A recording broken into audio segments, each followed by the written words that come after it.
back to my channel. If you are returning to me from last month, then thank you for coming back. And if you're new here, then welcome, and I hope you enjoy. Today we're starting off with the Sun, Moon, and Rising sign of Pisces for the month of March 2017. And we're using the Kyle Gray Keepers of the Light Oracle card deck. So as some of you know, I am not great at shuffling, so I did the shuffling and laid out the cards beforehand, so let's get to it. Okay, so here we have the first card, which is in the position of a strength or gift you have, and we have Master Jesus. So this card symbolizes forgiveness. Forgiveness is an act of self-love. You're being encouraged to know that whatever you've done to yourself or others, the divine is not condemning you for it. You don't have to forget what's happened, but you no longer need to allow your whole story to be defined by a situation that doesn't support your happiness. Jesus symbolizes miraculous shifts of healing happening to you and all those around you, and to release you from your burden of self-loathing. He also brings clarity and healing to situations concerning your father or a father figure, whether they're still here physically on earth or if they've crossed over. This next card is in the position of what's happening in your life right now, and we have Radha in reverse. So when a card is in reverse, that just symbolizes to me to pay extra attention to the message. A loving union, connection, and relationship harmony are really key at this time. It's important to remember, though, that relationships won't make you whole. Only your own love can do that. You now have the opportunities to find lost parts of yourself, maybe sensual aspects, or the capacity to cherish yourself. The relationships around you will then begin to reflect the love that you have for yourself, and increased romance, love, and opportunities to express divine harmony through love are all being apparent in your life.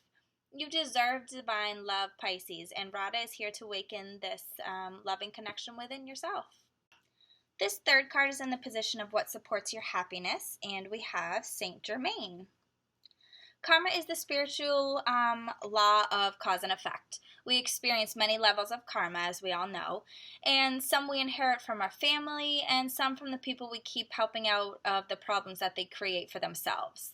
Saint Germain shows up today to clear your energy so that you no longer have the weight of the world or the weight of your loved one's world on your shoulders. Be aware that an old pattern is leaving your life and it's creating space for something more loving to enter. Visualize yourself surrounded by a fiery violet cloak to release all the karma that you no longer need.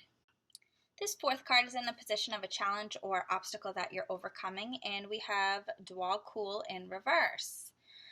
So when this card appears in a reading, it reminds you that your path is unfolding as it should.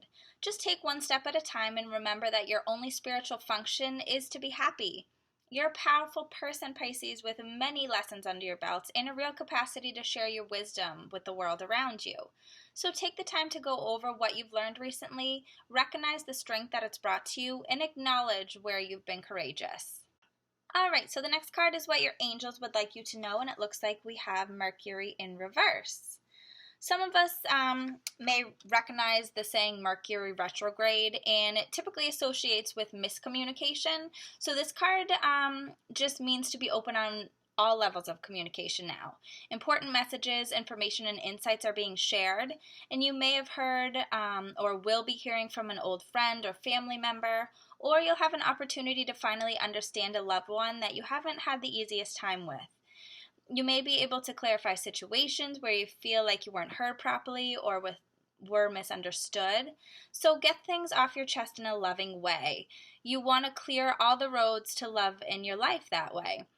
Remember that we also need to listen as well, because we all know communication is a two-way street. And next we have what your guides want you to know, and we have the Holy Amethyst. Another beautiful card. So this card symbolizes that you are ready to move forward beyond energies or situations that are no longer helpful to you and make space in your life for something more powerful. You might feel a real need for clearing out, not just mentally or emotionally, but physically as well. There's a sense that you're moving beyond the challenges and creating golden opportunities from unhappy experiences. It's important that you realize that you can be your own magician at this time, Pisces. With the ability to use your thoughts, wills, and actions, you can bring about life-fulfilling and dream-enhancing opportunities. It's important that you focus on what you desire and not what you fear, because what you give your energy to will begin to flourish. Okay guys, so last but not least, we have what your heart wants you to know, and it looks like we have Hope in reverse. So the angels are gathering around you in celebration that you're finally willing to see how lovable and loving you are. Hope is guiding you to see that you deserve loving relationships, loving experiences, and loving acceptance from the world around you. It seems that you're really moving beyond the limitations that you once had for yourself. But know that whenever you do question your worth, you can always call on Hope to shine her light on you. You are loved and cherished, Pisces, so please don't ever forget that. Well, if you've stuck with me through this reading, then I want to say thank you. I hope you enjoyed and that you remembered to be open to receiving the messages. If you would please like, share, and subscribe, that would be greatly appreciated. Bye-bye for now, and I'll see you next month for your April reading. Take care, guys.